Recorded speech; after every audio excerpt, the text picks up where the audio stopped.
সুতরাং দোয়া করে যখন হবে না তো বদদোয়া করি।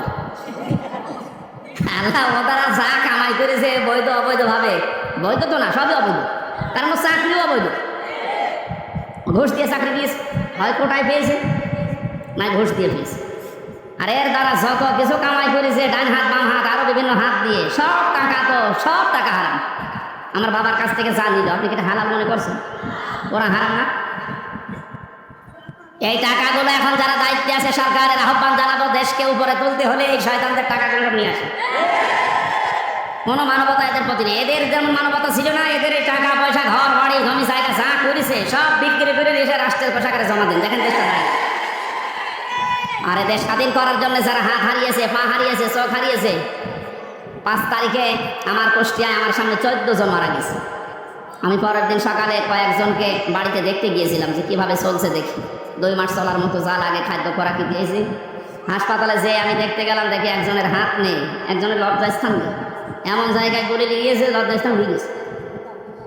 এই জায়গায় ঠেকিয়ে লাগিয়েছে গুলি, এই বুকে লাগিয়েছে গুলি। এই যে অসহায় মানুষগুলো চিৎকার করছে, হাড় ভেঙে চলে গেছে, 4-5টা হাড় একেবারে ভেঙে গেছে। এখানে কুষ্টিয়ায় হবে না নিয়ে যাও যশোরে, যশোরে হবে না নিয়ে যাও ঢাকায়, এভাবে দৌড়াচ্ছে। আমরা আহ্বান জানাবো এই মানুষগুলোর অবদান যেন আমরা অস্বীকার না করি। এই শয়তানদের টাকা পয়সাগুলো এখন সিজ করে এদের পরিবারকে দেওয়া দরকার, তাহলে অন্তত কিছু হলেও মানবতা দেখানো হবে। যে আল্লাহ আমাদেরকে কোরআনে কারিমে অনুষ্ঠানে এনে এখন ওপেনভাবে কথা বলার সুযোগ দিয়ে দিলেন কিতাব থেকে। কি থেকে বলেন তো? আল্লাহ বলেন আপনি তাবলীগ করবেন কোরআনে, অথচ বিশ্বের দিকে আজ তাকান, কোরআনের তাবলীগ করতে গেলে সমস্যা ছিল, আর বাংলাদেশে তো আরো বেশি ছিল। আমি কয়েকদিন আগে মালয়েশিয়া, সিঙ্গাপুর সহ কয়েকটা দেশ থেকে ঘুরে আসলাম। ওই সমস্ত দেশে তো, সিঙ্গাপুরে আমার মনে হয় 96% খ্রিস্টান আর বৌদ্ধ, মুসলমান 4%। ওখানে তো কোরআনের কথা বলতে নিষেধ নেই। আর এখানে 96% আমরা মুসলমান বাস করতাম, এরপরও কিতাব থেকে কথা বলতে গেলেই বাধা। হ্যাঁ, আপনি বাবার জীবনী বলেন, অসুবিধা নেই, বাবার জীবনে রংসং দিয়ে বলেন, কোনো অসুবিধা নেই। সে বাবা মরা হোক আর জিন্দা হোক, কথা বলতে গেলে বাধা দিত। কিসের কথা? আল্লাহ এই জন্য ইয়াসিমুকামিনান নাস দিয়েছেন। আমি জানি যে বাধা আসবে, বিভিন্ন সময় কোরআনের কথা বলতে বলতে গিয়ে বাধা এসেছে এবং আসবে। আপনাকে আমি আল্লাহ নিজে সাহায্য করব। ওই আল্লাহ এখন আর নেই। এখনো যদি সত্যি আমাদের ইমান ওই পর্যায়ে পৌঁছি, আমরা কোরআনের তাবলীগ আরম্ভ করি দল মত নির্বিশেষে সবাই, আল্লাহর সাহায্য এখনো দেখা সম্ভব। ইন্নাল্লাহা লা ইয়াহদিল কওমাল ফাসিকিন, ইন্নাল্লাহা লা ইয়াহদিল কওমাল কাফিরিন। আল্লাহ বলেন কাফের যারা সত্যকে জানার পরে গোপন করে রাখে, এরা হচ্ছে এক প্রকার কাফের। কাফের মানে গোপনকারী, কাফের মানে কি? এই জন্য মুসলমানদের ভেতরে অনেক নামধারী কাফের এখন আছে, যারা সত্যকে সত্য জানার পরও এখনো গোপন করছেন। ইহুদি খ্রিস্টানদের টাকা পয়সা খেয়ে সত্যটা বলতে চাচ্ছেন না, আপনি আর এক ধরনের কাফের।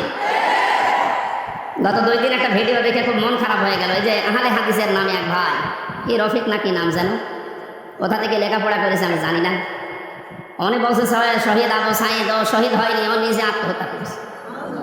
হাজার হাজার মানুষ ওখানে যেয়ে উনি বুক পেতে দিল। আরে ভাই, বুক মানুষ এমনি পেতে দেয়? কত বড় কঠিন অবস্থায় ছিল এই মানুষগুলো, আপনি টের পাচ্ছেন?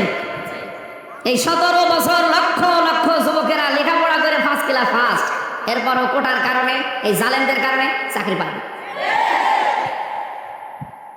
যারা 5 পয়েন্ট হয়ে চাকরি হয় না, 2 পয়েন্টে চাকরি হয়ে যাচ্ছে। গোপালগঞ্জের দৃশ্যগুলো দেখেননি? কি কারবার চলছিল! এই জালেমের সামনে নিজের জীবন দিয়ে জুলুম থেকে মুক্ত করার জন্যে উনি জীবনটা দিল, আর আপনি এখন শহীদ বলতে রাজিরা। কি আর একবার মরে দেখানো লাগবে? কোরআনের কথাগুলো খুব খেয়াল করে শোনেন তো, হয়তো আপনি এইভাবে চিন্তা করেননি। যারা আলেম আছে তাদেরকে বলছি, ওয়ালা তাকুলু লিমান ইয়াকতালু ফি সাবিলিল্লাহি আমওয়াত বাল আহয়াউ ওয়ালাকিন লা তাশউরুন। সূরা বাকারা 154 নম্বর আয়াতে আছে, আল্লাহ বলেন কেউ এই কথা বলবি না।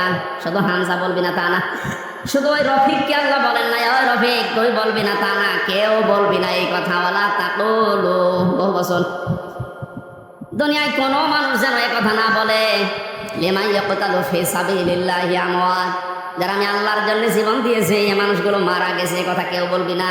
এই নোটিশ দিয়েছেন কে? কারণ কথা বলে মানুষ কি দিয়ে? মুখ দিয়ে কথা বলে, এই জন্য আল্লাহ মুখের ওপরে নোটিশ দিলেন, কেউ